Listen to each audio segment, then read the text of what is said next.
So so what happens is in a landscape, right? We have background, we have foreground, and we have the subject. So the background is the hill and the distant trees. The foreground is the ground, and the subject is the house with a cross or something, like there is a, uh pillar kind of thing. It looks like a cross to me though. And so so the scene is like this. So the typical way of painting any scene is like you start with the background, like you start with the sky, come to the foreground, give it a nice color, and then on top of that you go to the mid tones. This is how we paint all the other paintings also. Like we start with the first wash, which is the lightest tone, then we increase the tonal value, we go to the mid tones, and finally we do the darks and put the shadows wherever they are there, and then complete it. So that is the regular way. And right now we will do it in a different style, which is called loose approach. We have done many paintings prior to this in loose.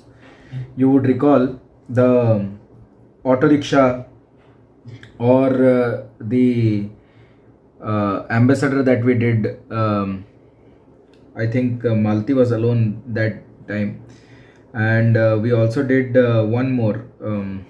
What was that?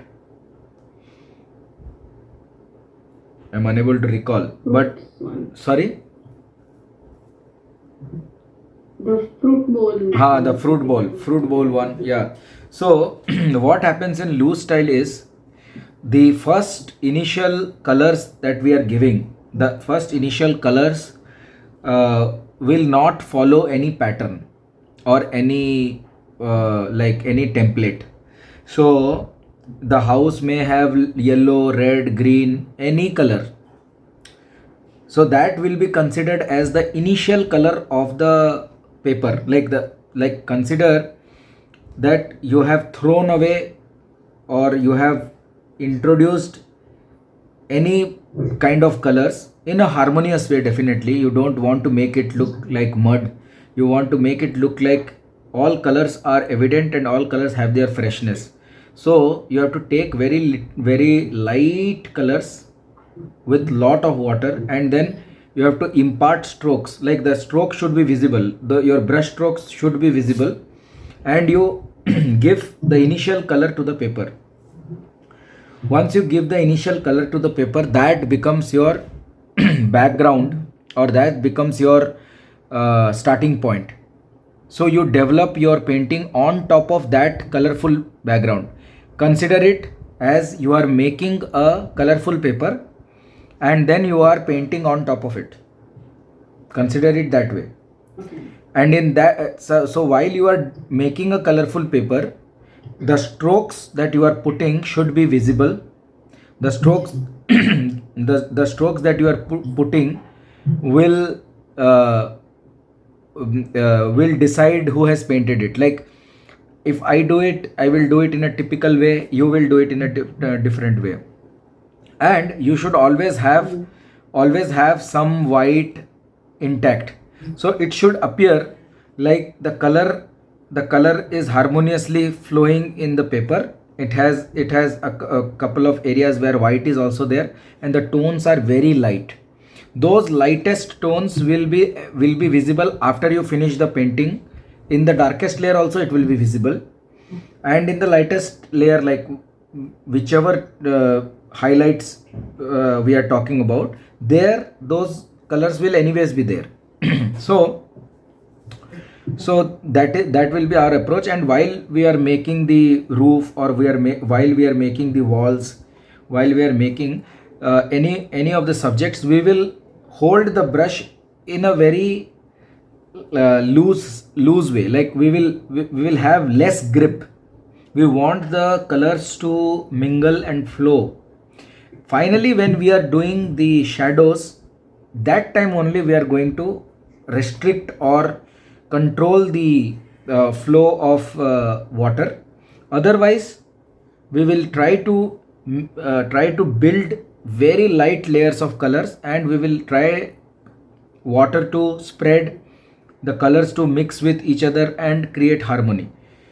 Only at the very end, like towards the end of the painting, we will allow a little bit of control so that we give a little definition to the shapes, and then leave it as it is. We don't want too much color. Too much color will make it look muddy, and less the color, the fresher it looks. Okay, so I have explained you all the things which are essential for a good loose style. Basically, loose style painting needs a little maturity, or you can say needs a little thought process to be done. Are you done with the the drawing, everyone? Can I start? Yes. Okay, so let me let me start. So just I'm bringing the paper a little aside so that you can see the color mixing. Here I have lot of water and I am taking yellow ochre. Okay, I'm mixing yellow ochre. It's very watery, you can see, right? It's too much water. So what I will do is I will just apply this color and use water and spread it across. Okay, see. Then I will take a little crimson, again add lot of water to crimson so it becomes little pinkish. I will apply this.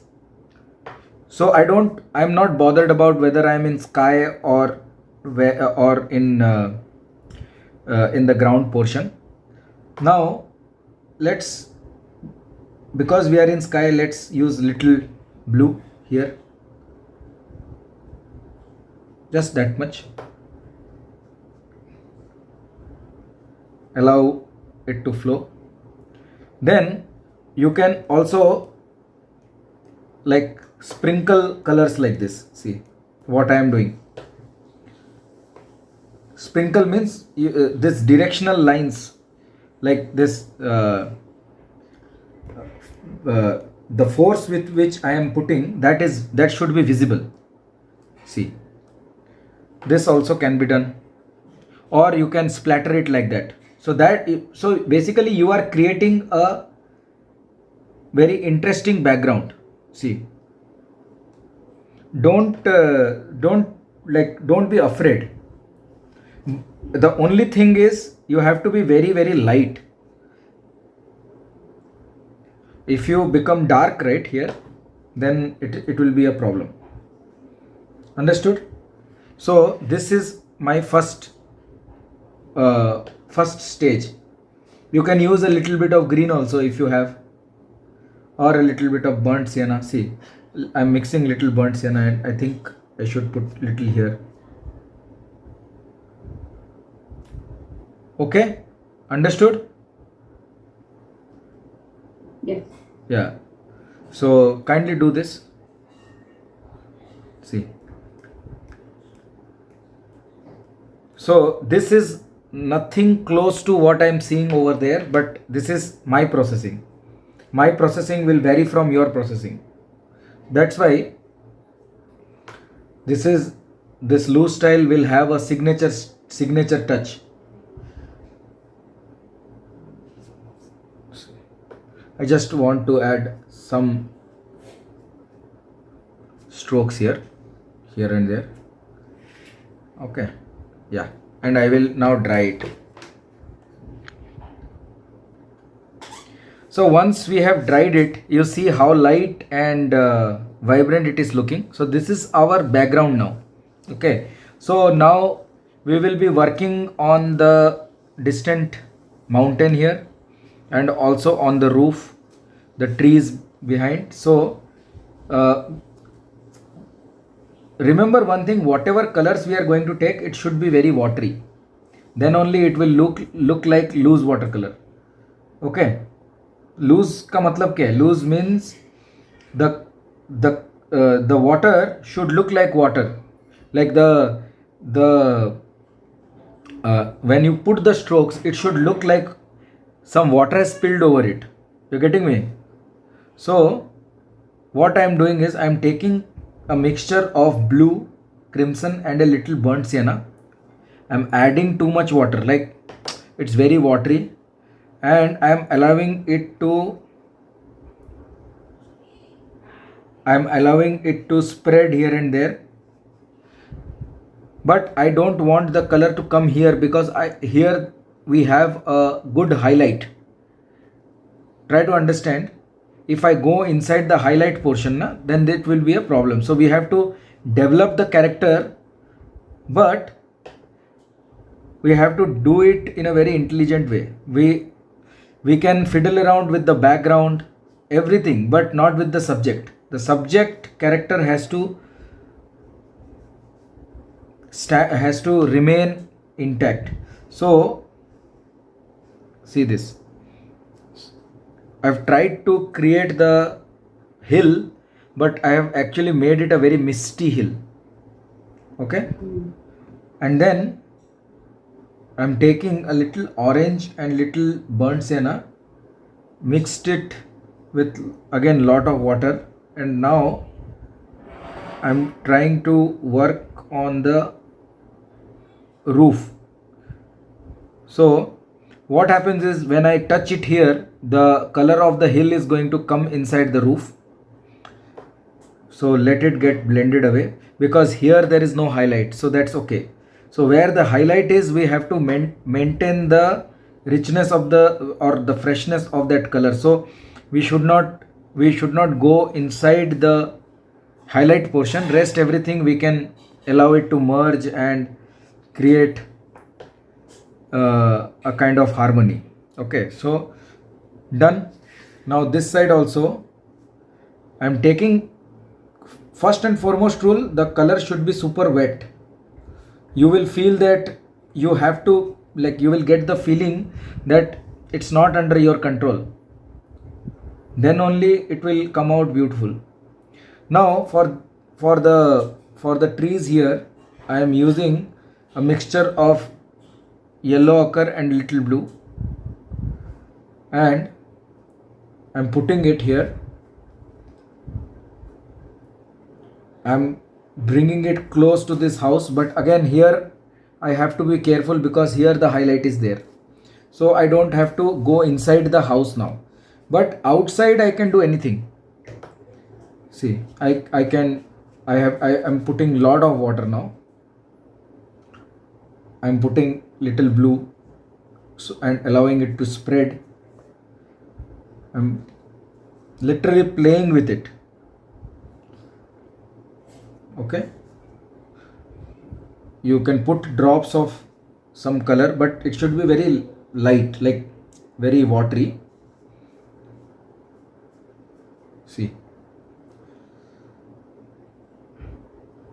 my paper is a different kind of paper, so it will have a little like, this is not chitrapat today, so it will have some blotting, so which is okay, which is fine. It will have its own beauty. So I am dropping some water drops, which will create cauliflower effect. I told you cauliflower effect earlier, right? So it will create a spread. You remember? Yeah. So my like background is done. You see how the background is? The background is very misty. Everything is misty. Everything is very foggy. But while coming to the house, it's very crisp. Okay. So this is what we need.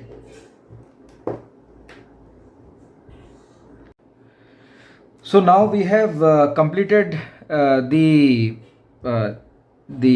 first coat, then the behind hills, which obviously we gave it a very misty effect, and then effect of trees over here. And now we will be working on other elements, like we'll be working on the inside of the house. So for inside of the house, we can use blue and crimson, or we can use some other color. Like I think we should be like, if you have green color, then you can use a little green for the inside. So this is to just to add variety, and then use some crimson on top of it. Okay, let it blend inside. Okay, and then we have a wooden support here. So we will go till the end. You see, you would see a shadow here. Can you see? There is a line here. Yeah. That line should be maintained, has to be maintained, and that line is going till here. So just maintain that and cover everything else. And then here also there is a line, that line should be maintained. Other than that, we are free to use any color, and other than that we are free to use any, like, we are free to be a little experimental. So I am using now little green and crimson mixture. Instead of blue, I am using this color. So I have to make sure now this should be having a proper edge. Little control is needed because we want some crispness here. Okay, like this. So I am using green and crimson. Still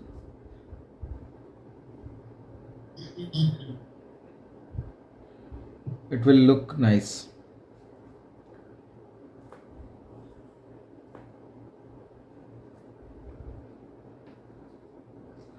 And this is the place where we have to be. Sorry. So you're using green and crimson? Yeah, I am using a viridian green. You can use sap green. Any green will do.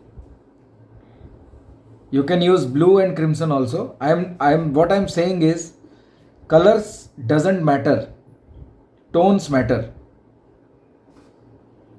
Whatever colors I will choose, that will just give a different pleasure to see. But to make it look like a house, I don't need colors per se. I need tones. Right. Okay, so that is what I am trying to suggest here. So the moment I give this much, see, there is a little, like, we have to leave a little light here. You can see that in that the moment I gave this darkness, you immediately you would be able to see a depth. Okay, so let me, Yeah. so slowly and slowly we will arrive at that. So I am drying this much. You also do this much and dry it.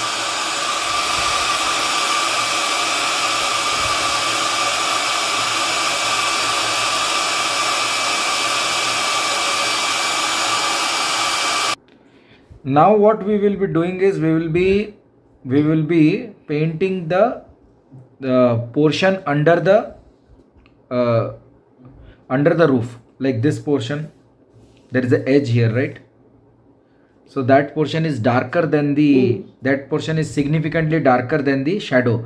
Now if my shadow color is this, then the color I am going to impart here will be little more. Also the inside of the house is little darker as compared to the outside shadow. So we will darken this portion also. Okay, so I have taken some crimson and added water, lot of water, and added little burnt sienna also now. Okay, fine. So I will go with this color, burnt sienna and crimson. So both are warm colors. Okay, I am adding both of them inside the house.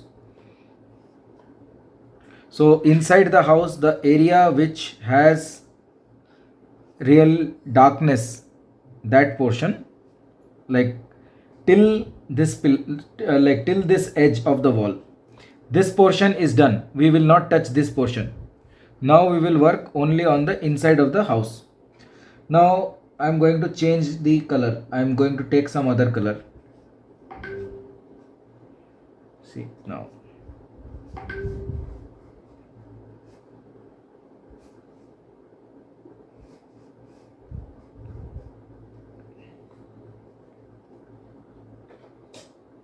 Actually there is some light here. Try to leave that light.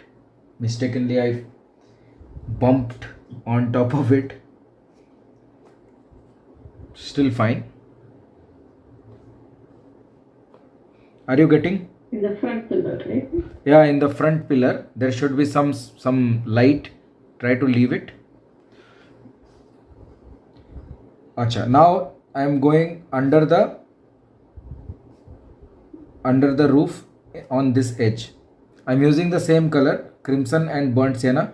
Very watery it is. Okay, and here I will go till here. Then some highlight I have left it here. See, from here there will be highlight. You see the image, you will come to know what I am talking about. And then the same color I will be using under the roof on this portion. Clear?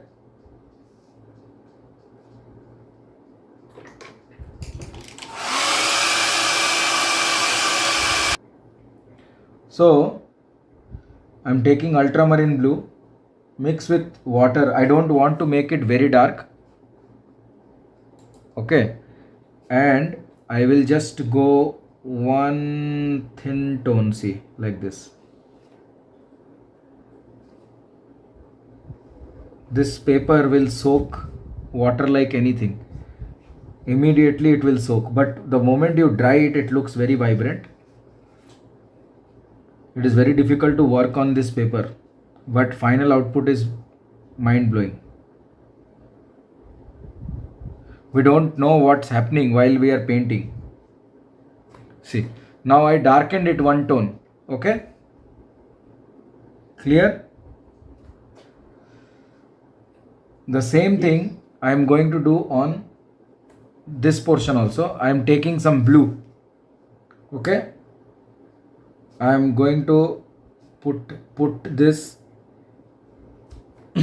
over here. Little edge I am giving because I want to create that place where there is a nice highlight here. Okay, see,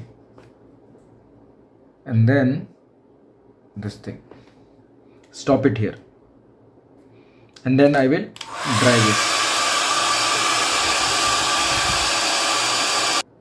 So now once this is dry, we will work on this pillar. Okay, so the pillar has some simple like structural shadows, like, so we have to be little careful here because these are elementary to making it look 3D. So if we goof up here, this will be difficult to convince the audience that this is a proper painting. Okay, so I am taking some light blue color and I am checking the reference and putting the shadows wherever it is there. Okay, and it's little difficult to make a judgment where it is. Okay, this much, and we should just let this thing dry. And after that we will take very light, like even 3 times lighter than this, and then coat this side with a little lighter tone, like little darker tone, sorry, and leave this side completely empty, because this is the side where the sunlight is hitting, and this is the side where which is a little away, so this will be little darker than this side. Understood? So first we'll put the dark we will put shadows here. While putting the shadows we have to be very careful, because we need the exact place where the shadow should fall, and then dry this. Question here. Yes. Would it be easier to put the mid-tone, that is what you Ah, were saying, possible. very light wash on this left side, Possible. Both are and okay. then put the darker shadow?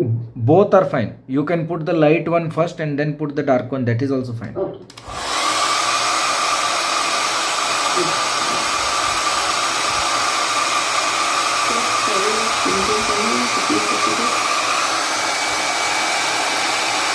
One minute.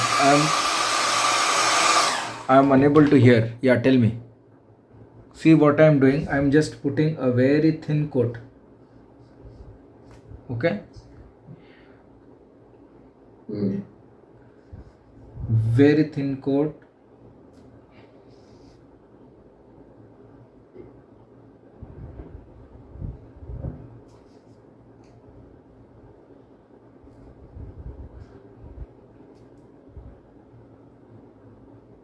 Even thinner than what I have applied. Just little.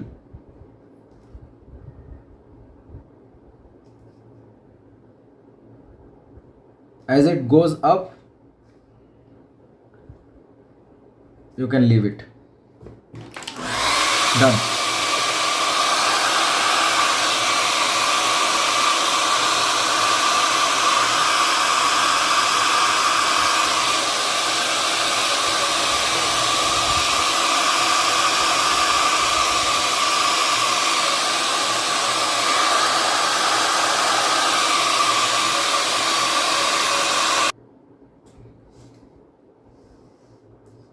So there is a seat here that you can make or you can skip, that is up to you.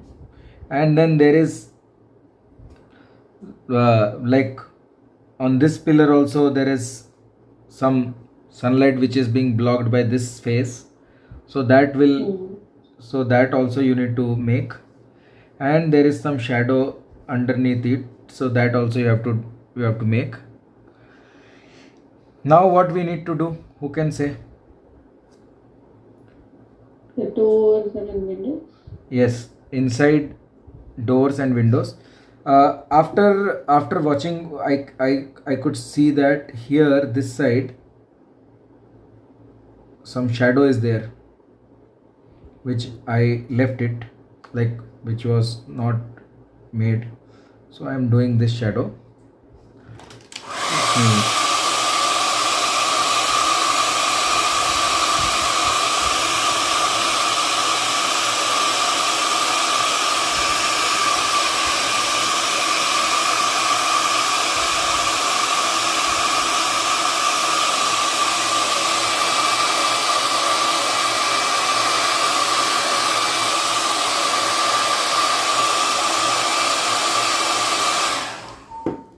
Now we will make the doors and windows.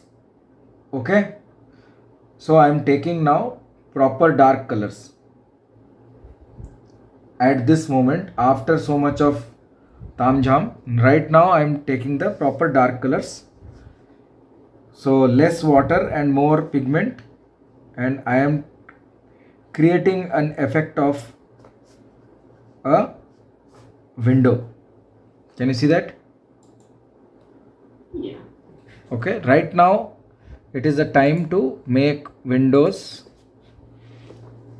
and then we will make the door. While making the door, there is a pillar in front of the door that is of a lighter tone than the door itself. So the door is super dark, so just leave that portion as I am leaving here.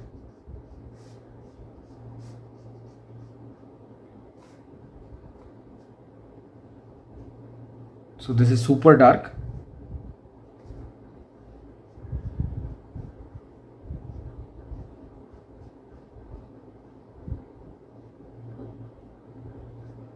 This is where you might fumble, so try to be a little careful here.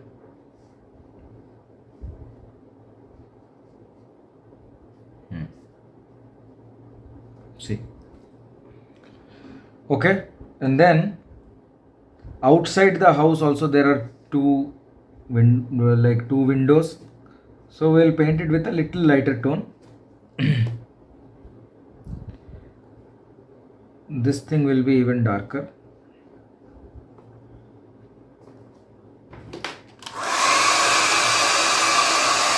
Let's give it a try.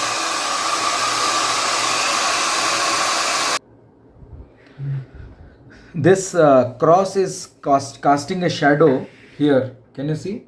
Here, like that. And this pillar out here is also casting a shadow on the house like this. Can you see that?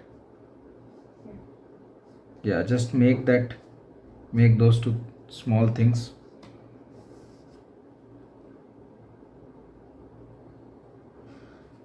And internally, wherever you see like any beam or anything which is clearly dark in color, just put that.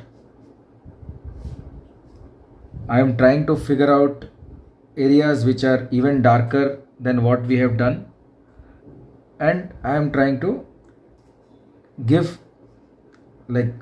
put a suggestion of darkness.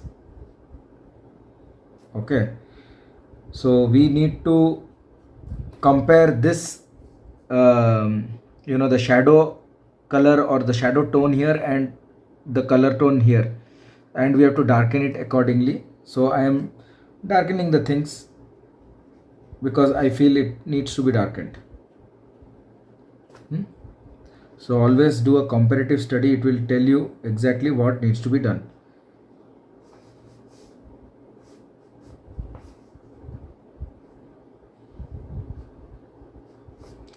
Finally, we need to work on the roof. What we will do for the roof?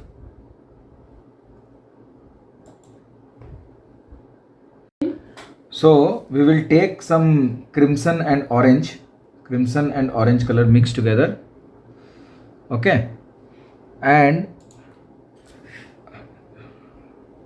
just put random lines, random strokes like this. Not too much, just a few strokes here and there, and on this side also. Okay, like that.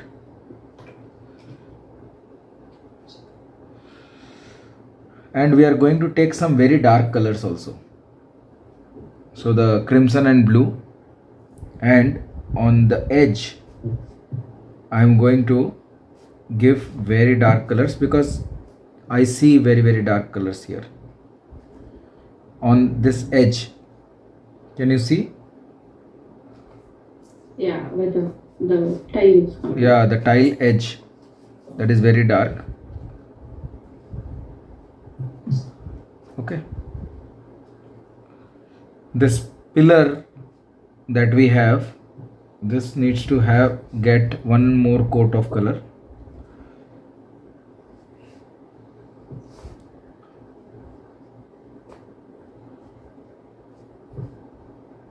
Out here also there are two pillars basically.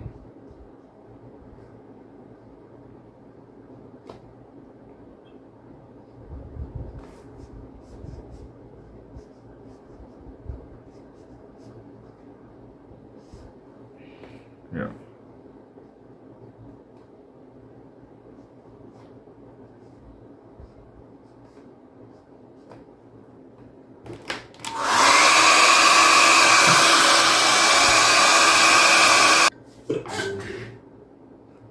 Then work on this seat out here, like this here. So underneath there is a shadow, just put that, and then shadow like that.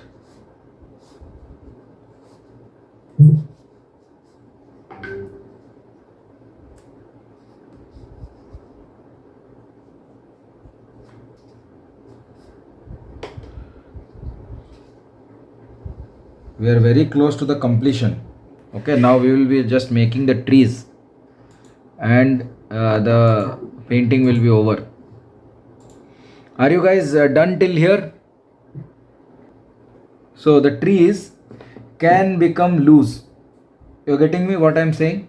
Trees will now be constructed in a very, like, very light way.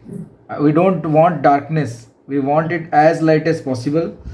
Just it will be kind of a prop, just to give a feeling that there is a tree. Okay, so whatever you do, you use lot of water. Okay na?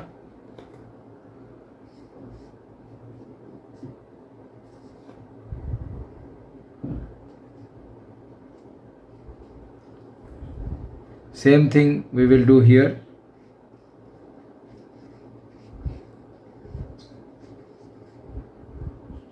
Same thing here. You can use green, blue, any color. See.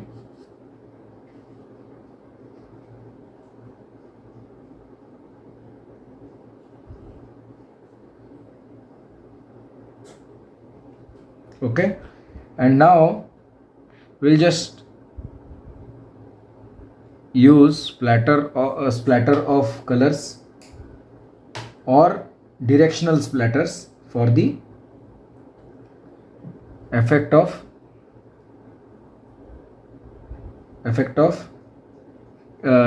leaves, like this. Or I can go like that, a little more.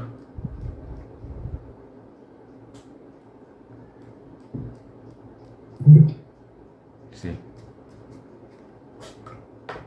so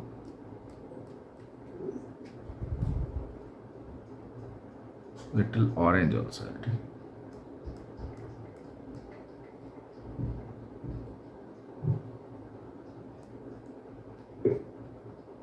Concentrated.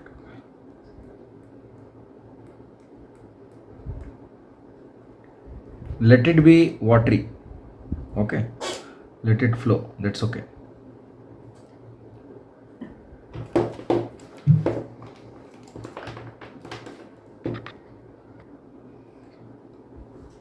So what we tried to achieve here is basically create a colored paper, very light colored paper. On top of that, we developed using very light colors. Slowly, right now also we have not used very dark colors yet. These are all patches of colors, nothing else. Where we are being very careful is on the edge here and on the edge of the shadows here, on this pillar. We are careful only on these 3-4 areas. Rest everywhere it is like blurred, like it's interplay of colors. So what happens, our eyes are focusing on this portion. This portion becomes diffused. If you try to give more importance here, then you have to paint this in detail. But we don't want this to be in focus. So that's why loose watercolor is always a pleasure to watch because of its diffused thing and interplay of colors. Understood? Now I have created some rocks kind of thing here. If you want, like, you can give a sense of direction here also. Here, small, like. Can't see your screen. The can't see your screen. Oh, sorry. Just a minute. 1 minute. It's here. Now you can see. Yeah. So you can just create a sense of direction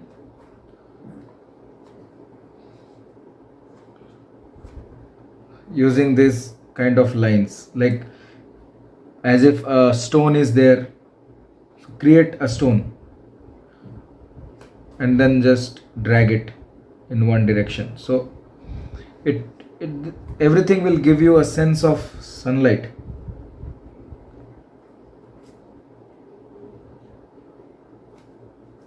Clear?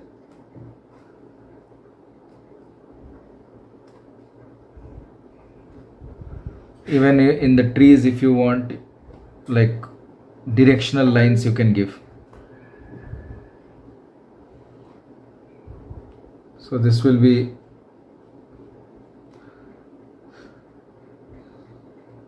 like, on the left hand side you have the shadows, right hand side is catching all the sunlight. Okay, so I hope you understood how we approach the loose watercolor.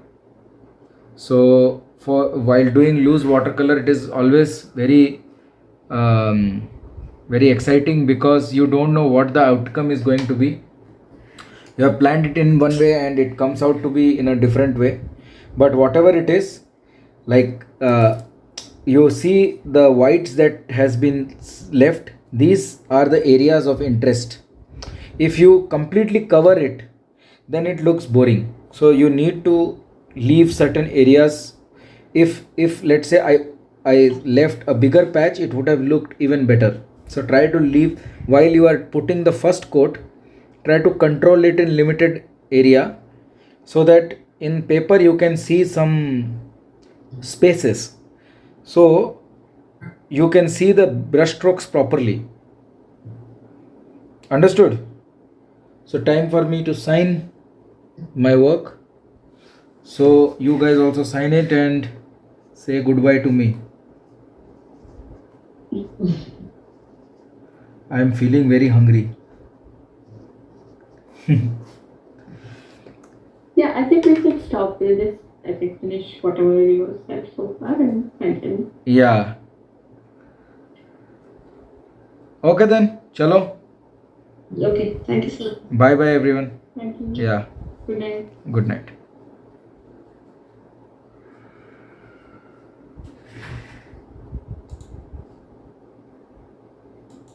Recording stopped.